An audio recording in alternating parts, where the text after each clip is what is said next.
Welcome to episode 3 of the rebuild of Manchester United, and as you can see, the season has fallen off a cliff.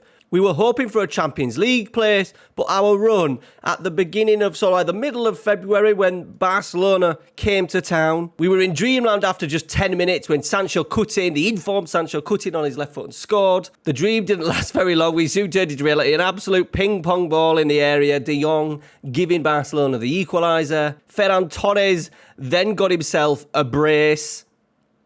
1 on 33, give and go with Frankie de Jong again, and then scoring late on in stoppage time to give Barca a 3-1 win. The results then carried on in pretty shocking form, to be fair. We swapped between the two tactics that we'd spoken about with this isometrical one.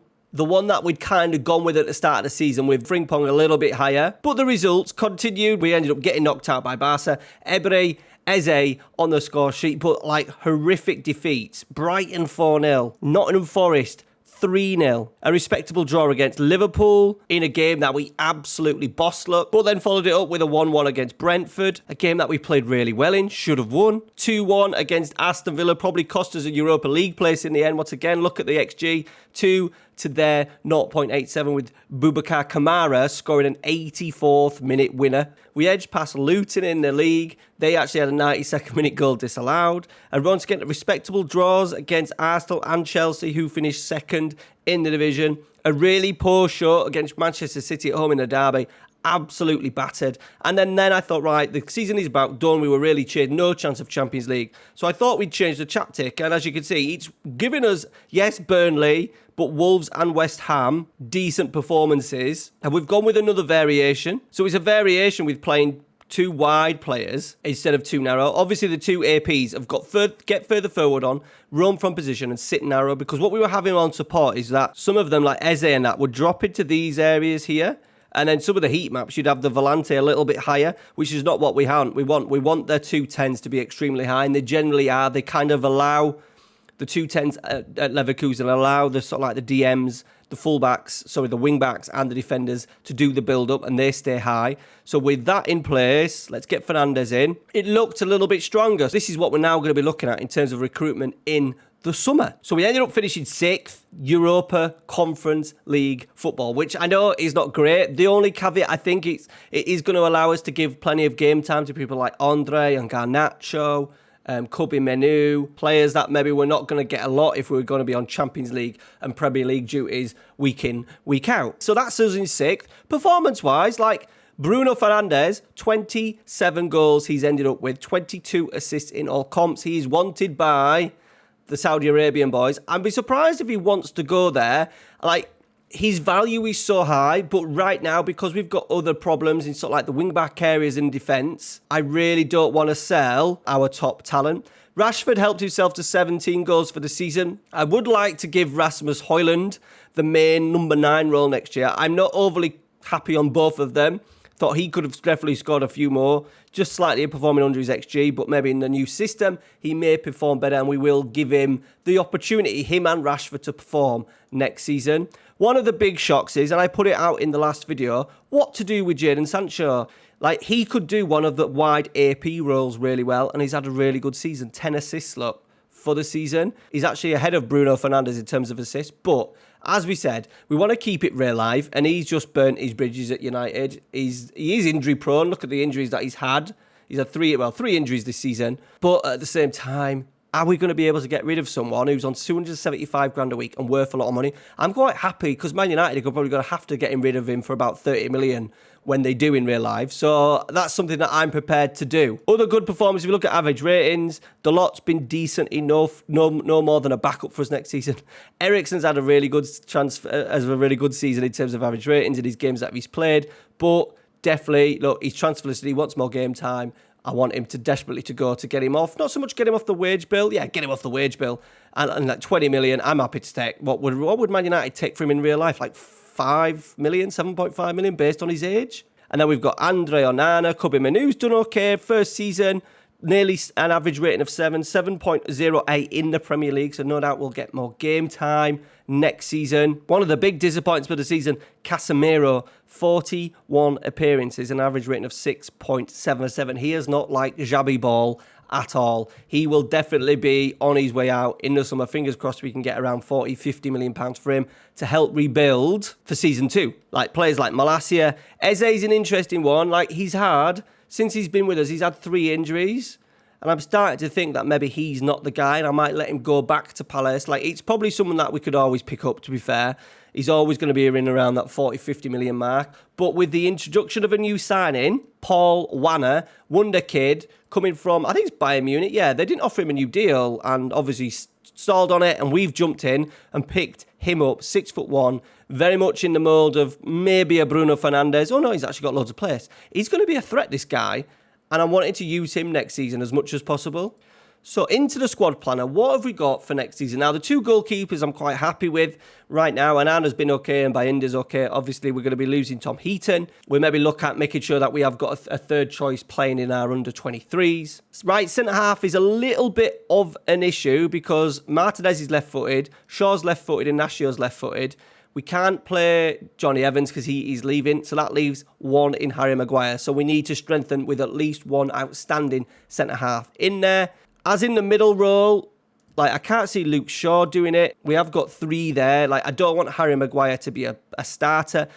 Initially, it may be Ignacio. Depending on what we can do in the transfer market, we may look at bringing 2 centre-halves in. On the left side, we're covered. Like Harry Maguire is actually quite comfortable on the left-hand side, but we're well covered there, well stocked. Martinez, Shaw, that I do, because of his poor season, Luke Shaw, I do want to give him a go at left centre-half. I would like to keep him for the duration of the save and turn him into a left-sided sort of like centre-half. Into the right-back role, we're sorted there. We got Frimpong and Dalot. I'm not wanting to sell either. Left-hand side, a little bit of an issue. We have got Dalot, that will no doubt be a backup. Malacia, I'm not keen on at all. We have got Alvaro Fernandez, who's not really wanted by Man United in real life, and I think a lot of Man United fans like him. He looks okay, and I think as a backup, like 3-star potential, come through our youth system. We may allow Luke Shaw to be like the starter for 1 more season because we're covered at left centre-half, and then maybe bringing a youngster that could potentially take over from Luke Shaw over the next couple of seasons. That could be an option. Malacia, I think, if clubs are coming in wanting to spend money on him, we may let him go and then allow Alvaro Fernandez to be sort of like the second, third choice sort of wing-back. Into the here is the biggest issues we've got. Now, Casemiro, I want gone. Eriksen, no. Mount cannot play those positions for me. Tom Huddleston, no. And then we're left a little bit short. I do think we need 2 more players in there. Like McTominay, I'm not wanting to use at all and have him part of the sort of rotation options. I would like to go with Menu and Andre in the Europa games, in the Europa Conference League games, to give them plenty of match time in that first half of the season. So I do think we need 2 new starters in here. Take out Amrabat. We're not going to use him in the loan. And it's the same, obviously, on the other side. This side is the Volante. So, obviously, like Mount could do it, but I don't want him in there. So, it leaves us a little bit like Dango is just a squad filler, a bench filler for us that we're going to use. So, I do think we need to strengthen with 2 players in there this summer. Into the wide areas, we don't look too bad. We've obviously got Fernandes, Mount. Like, Sancho's an interesting one because we want to get rid of him. I will have to probably accept like even a loan deal or something in the summer just to try and get him out and make it as realistic as possible. So Jadon Sancho out. Garnacho, yes. Vanna, yes. Anthony, no. We want to try and sell Anthony, but once again, I think it's going to be really hard to get him out of the door. So if we take him out of the equation, Hannibal I want to sell, and Diallo I want to sell. So we're kind of okay at the moment. There's Donny van der Beek that's leaving as well. Those 4 players for this season will give us enough options. Potentially maybe bring in another, depending on what is available. In the strike, and it's the same obviously on the left-hand side, it may end up actually being Jadon Sancho just playing a little bit of a bit part. It's realistic, someone might not come in for Jadon Sancho in January because of his wages, etc. So Jadon Sancho might well have to be the 5th. And then up front, Anthony Martial is finally going on a free transfer. It leaves us, I think, a little bit light. Now, what I wanted to do was bring in like a Wout Weghorst and a Gallo, just someone of that age. And I may do that later on because I am worried about Højlund has picked up a few injuries this season and does struggle, not in terms of being injured, but a lot of the time he's not fully fit. Marcus Rashford as well, not something we're entirely keen on playing that. But suppose in the advanced forward role, he would do well. So maybe we may look at being clever. I don't mind doing something like an older player to come in and do a job as a backup. I also thought my Manchester United should have kept with Wout Weghorst this season. I think having someone like him in the squad who can do a job off the bench, can play in some of the other games when players need to be rotated and rested, would not have been a bad option. He was happy to be a backup, a squad player. So that's what we may find. By all means, give me your squad suggestions for Wout Weghorst, someone who's going to come in and do a job for us. Like, name me some players and I might bring one of them in before the transfer window ends. The transfer window has been okay. We've got a nice little budget, as you can see.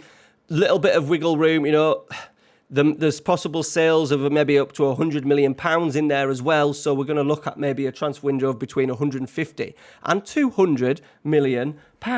Thank you very much for watching episode 3 of The Rebuild. The next one is on Sunday morning where we will go through all the transfers. The pressure is on Xabi Alonso a bit. We cannot have another season like that. But with Europa Conference League football, chance of winning a trophy, and at the same time, with the opportunity of bloodsing in some of these youngsters, even players such as Inacio Højlund, if he's not 100%, can he get some game time in and around there? We're going to bring our squad age down. We've got a 38, a 36, a 32, a 32.